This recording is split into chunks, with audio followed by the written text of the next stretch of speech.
the difference between dressy casual and business casual? Both mean leave your cargo shorts and flip-flops at home. I don't own cargo shorts. You don't own flip-flops. Anything else? Don't wear your black suit. It makes you look like a mortician.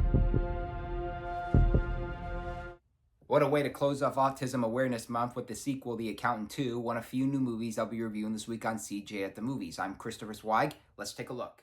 Our first movie is The Accountant 2, the sequel to the 2016 action hit directed by Gavin O'Connor and starring Ben Affleck as Christian Wolf, an autistic accountant who handles the accounts for criminal organizations to uncover thefts. He's back to help agent Mary Beth Medina, played by Cynthia Ade Robinson, solve a puzzle regarding the death of her boss and the disappearance of a child. His illegal and autistic methods are more valuable than she would view it, considering that she's a law-abiding suck-up. I work for a government agency. I don't torture people. You didn't. John Bernthal is also back as his estranged brother Braxton, whom Christian calls and enlists his help. On the side, he questions Christian's feelings, whether it's his condition talking or himself. Spent years looking for you. Do you not miss me because of me, or is it your condition? I'm just me. The Accountant 2 keeps us going, and whether we have the autistic condition or know somebody who has it, we can easily acknowledge the humor and dialogue within.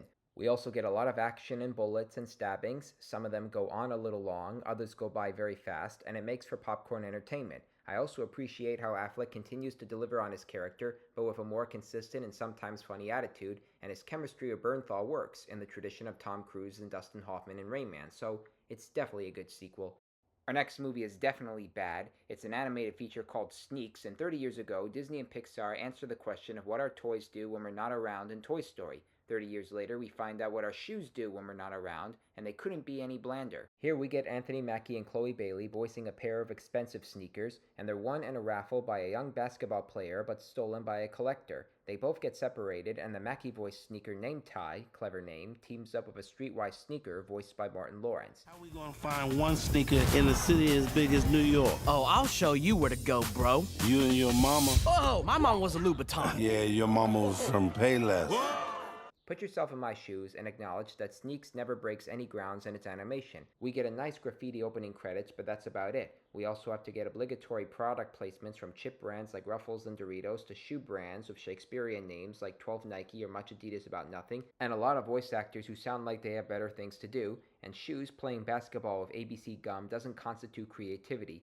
And our last movie is The Trouble of Jessica, a dark British comedy about two upper-class couples who find themselves with a dead body. You know, in the tradition of Weekend at Bernie's or Very Bad Things and so forth, the couples consist of Alan Tudyk and Shirley Henderson, and Rufus Sewell and Olivia Williams, and they have an uninvited guest named Jessica, played by Erdina Verma, who commits suicide on their property, which Tudyk and Henderson are trying to sell during their financial crisis. She decided to kill herself in our garden right when we're trying to sell the house. I mean, who does that? Who goes and kills themselves in someone else's garden?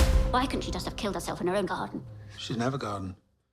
The Trouble of Jessica was written and directed by Matt Wynn, who mentioned to me that it was inspired by The Trouble with Harry, other Hitchcock movies, and independent films set in New York City. He delivers on the characters, not just for their reactions to the sudden death, but also for how he develops the comedy and pathos within their lives. And it's fun the way the film uses different titles like The Trouble with Friends, The Trouble with Neighbors, The Trouble with the Law, and The Trouble with Rich People.